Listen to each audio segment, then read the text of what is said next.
அப்பா! இவருக்கு என்ன நட்டு கலண்டுருச்சா? நட்டு கலண்டுருச்சா? யார பத்தி பேசுற? நம்ம அதானி தான் கிட்டத்தட்ட 50,000 கோடிய கொண்டு போய் நாளைக்கு சாகப்போற கம்பெனிய பார்த்து, பார்த்து வாங்கி வச்சிருக்காரு.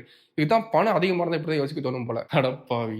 இப்ப தெரியுதா என் போர்ட்ஃபோலியோ எப்ப பார்த்தாலும் ரெட் கலர்லயே இருக்கு அப்படின்னு. ம். மேட்டர மட்டும் சொல்ல கேட்கிறேன். இப்போ ஒருத்தர் இன்னொருத்தர்ட்ட கடன் வாங்கி ஏமாத்திட்டாரு அப்படின்னா, அவர எங்க கூட்டிட்டு போவாங்க? என்ன போலீஸ்ட்ட கம்ப்ளைண்ட் பண்ணுவாங்க. அதுக்கப்புறம் கோர்ட்டுக்கு கூட்டிட்டு போவாங்க. எக்ஸாக்ட்லி. அதே மாரி ஒரு கம்பெனியுமே கடன் வாங்கி தான் ரன் பண்ணுவாங்க.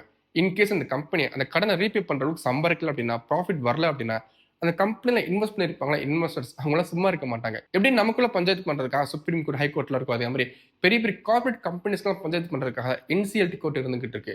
இந்த கோர்ட்டுக்கு கொண்டு போய் அந்த கம்பெனிய நிப்பாட்டிடுவாங்க. கோர்ட்ல ஹியரிங் முடிஞ்சதுக்கு அப்புறம் அந்த கம்பெனி இதுக்கு மேல இவங்களால ரன் பண்ண முடியாதுன்னு தெரிஞ்சிருச்சு அப்படின்னா, அந்த கம்பெனிய ஏலம் விட்டு வர காச கொண்டு போய் இன்வெஸ்டர்ஸ்ட்ட குடுத்துருவாங்க. அப்படி ஏலம் விடுறாங்கல்ல, அந்த ஏலம் விட்டுறத யார் வேணாலும் வாங்கலாம். அப்படிப்பட்ட கம்பெனியா பார்த்து தான் அதானி வாங்கி வச்சிருக்காரு. அண்ட் இவர் வாங்கின எல்லா கம்பெனிஸுமே energy and port based company. Adani ஒரு மிகப்பெரிய ஜெயண்ட். அவர்னால எப்பேற்பட்ட கம்பெனியும் ப்ராஃபிட்டபிளா மாத்தி அவர் கம்பெனிய எக்ஸ்பேண்ட் பண்ணிக்க முடியும்.